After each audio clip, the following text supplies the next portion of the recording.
পাহাড়ের কোলে ছোট্ট একটি গ্রাম, নাম মণিপুর। সেই মণিপুর গ্রামে থাকতো অরুণ ও তার অন্ধ মা। জীবনের অন্ধকারেও তার মাই ছিল একমাত্র আলোর দিশা। মায়ের চোখ ভালো করার জন্য সে বহু জায়গায় ঘুরেছে, কিন্তু কোনো লাভ হয়নি। একদিন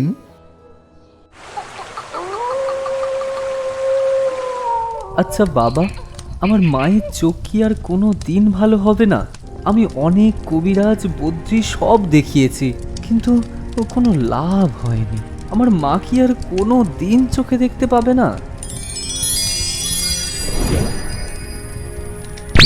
শোনো, তোমার মাকে ভালো করার একটাই উপায় আছে, কিন্তু সে বড়ই দুঃসাহসিক কাজ। অতি বড় সাহসী ব্যক্তিও সে কাজ করতে ভয় পায়। তুমি কি পারবে সে কাজ করতে? আমি পারবো বাবা, আমার মায়ের জন্য আমি সব কিছু করতে পারি। আমাকে বলুন কি সেই কাজ? তবে শোনো, এই রাজ্যের দক্ষিণে এক ঘন জঙ্গল আছে।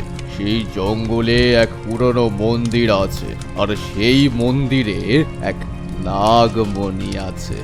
সেই নাগমণি আমাকে এনে দিলেই আমি তোমার মাকে ভালো করে দেব। কিন্তু মনে রেখো, মণি পাহারা দিচ্ছে এক ভয়ঙ্কর সাপ, যার কাছ থেকে মণি আনা প্রায় অসম্ভব, মৃত্যু অনিবার্য। যত কঠিন কাজই হোক আমি পারবো, পারতে যে আমাকে হবেই। আমাকে আশীর্বাদ করুন বাবা।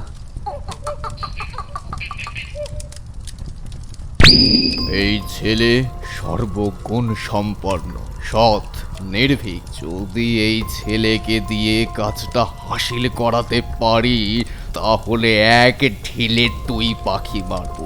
নাগবলিও আমার হয়ে যাবে, আর নাগ দেবীকেও আমার বশ্যতা স্বীকার করতে হবে, আর আমি সর্বশক্তিমান হয়ে উঠবো।